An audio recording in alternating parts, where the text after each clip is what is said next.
I challenged myself to redesign a local coffee shop, and in this video, I'll show you my entire process of the design and how I did. So let's get into it. So I started off with this basic logo, and it just seems really generic and like everybody else. So I wanted to create something that was fun, challenging, and exciting, and give the logo a character.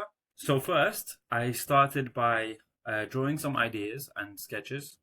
So I went from this generic design, just blends in with everyone else, to this sketch.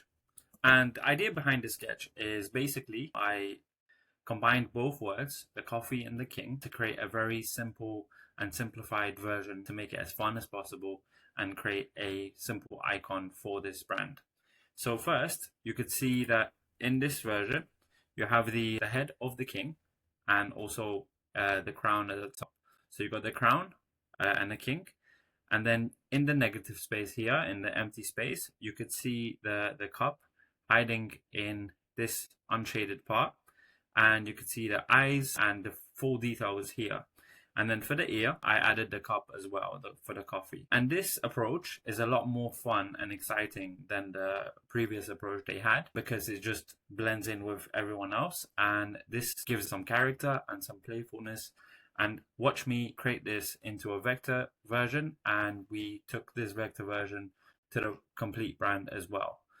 So after sketching it, this is what we ended up with. This is the mark that we ended up with as well. You could see the colors coming into effect. I chose red and yellow because they contrast each other.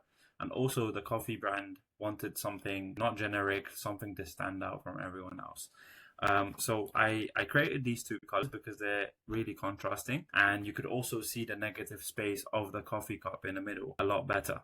So I wanted to pick something high contrast so that people can see the mark and it's obvious enough to so people can understand the coffee cup if they look inside the mark clearly.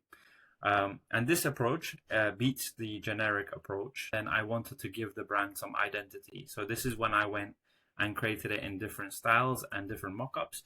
This really brings the idea and the concepts into life. If you're not sure about the logo and you do like a logo and you like the logo yourself and you want to finalize it and see if it works in actual mock-ups and real life examples, put it into mock-ups and see if it works. And if it works, then you'll be in a good place to start experimenting with the final idea and taking it further. Then once you're sold on the idea, you can actually pitch it to the client. And this way, you show the mock-up working and you show exactly why it works. And you keep everything consistent throughout. You can see the branding colors that I chose. I showed it working in this emblem effect.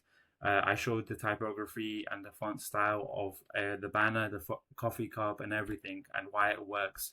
And everything is synchronized and from the same color palette. So make sure when you're coming up with these, you have the brand colors that you choose. Usually for me, I like to stay within 2 or 3 colors.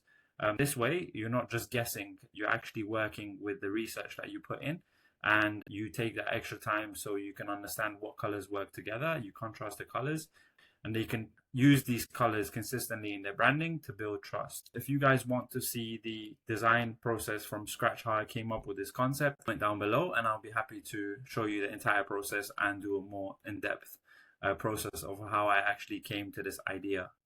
Please comment down below if you have any other ideas or things you'd like to see on this channel. Thank you guys for listening and I'll see you guys on the next one. Thank you.